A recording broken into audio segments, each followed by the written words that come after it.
Last weekend I really did have the pleasure to dabble in Splitgate 2's open alpha. As someone who did genuinely play the first game for a few hours at the very least, I was interested to see what Splitgate 2 had in store for us, what they were going to showcase in the alpha, and just how it stacks up at this early stage versus the original game. In this video I'm going to break down the positive areas and the things that I think have been enhancements perhaps over the first game, but also potentially some things that are drawbacks as well and definitely need to be taken into consideration. On the positive side of things, first and foremost, I actually like the introduction of the multi-team portal warfare, which essentially is 3 teams of 8 playing against each other on larger scale maps, which according to the developers are about 20 times larger than the previous arenas that we saw in the first game and in the other game modes for Splitgate 2. I get where they're going with this, it's kind of like a big team battle without the vehicles, and I for one appreciate that as a Halo fan. I'm not too sure how that's going to stack up versus the more standard game modes we expect to see in Splitgate, but it could be a nice addition depending again on how the player base reacts to it as a whole, and hopefully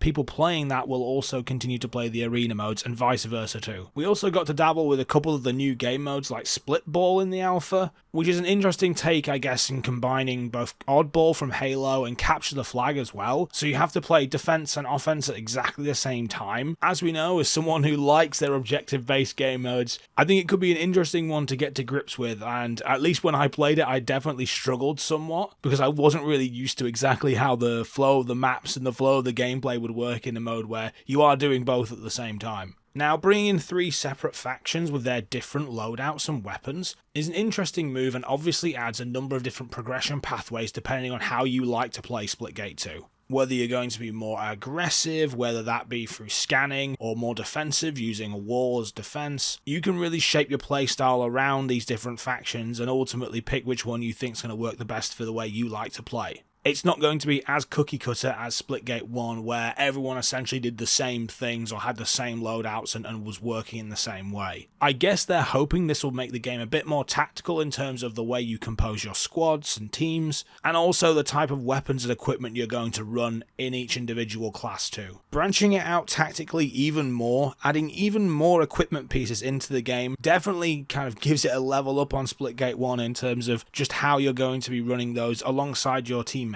And I think once we've got more hands-on with the game, we're really going to start to see how they synergize with each other and how different players are going to play with them slightly differently. I was also made aware there's been a couple of community-driven improvements that have been established by the developers from the community directly too. I think the main one for me was I definitely noticed the shorter respawn times versus Splitgate 1. I don't know whether I can speak for everyone here, but certainly as someone who wants to actually play the game versus sitting on a respawn screen, that is very much a welcome addition. It definitely felt like there were more portal walls available as well. And having streamlined the use of a portal, particularly on PC, from 2 keys down to 1, I felt made it so much easier to play a stronger portal game than perhaps I was able to in the original game. On the flip side to that though, I do think there's been some slight downsides to what they've tried to do so far. Even though they've added in more portal walls, I don't think the portals themselves are quite as effective in terms of maneuvering around the map, utilizing them to peek through and take out enemies via the portals, and just general portal gameplay just seems to be slightly weaker than the original game.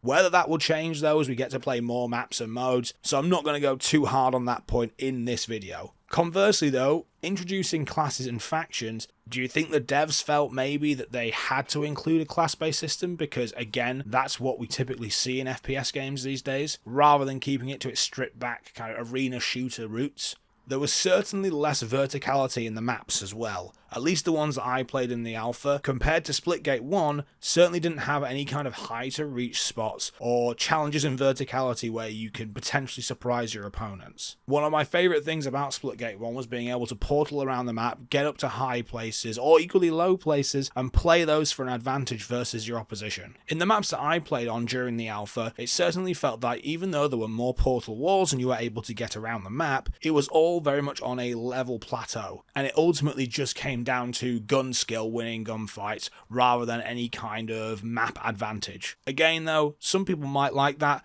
I personally don't, just because, again, coming from a Halo background, it's nice to be able to use verticality to your advantage on some occasions. I think the thing we also need to consider when looking at increasing the amount of equipment and weapons in the game is obviously how the developers go on to balance those into the future. I think it's hard for me or others to get a real taste for exactly what that's going to look like just from an open alpha, so it'll be interesting to see how they go about fixing anything that crops up, or equally recognizing when things may be a little bit busted and they need to tweak them. Overall though, I think it was a pretty solid showing for Splitgate 2. I was actually quite impressed and really got me excited for the game's full release. I'm definitely going to look to bring some more Splitgate 2 to the channel when it eventually does launch, and let me know down below if you played in the alpha as well and what your thoughts were. As always, thank you very much for your time, and I'll catch you all in the next one.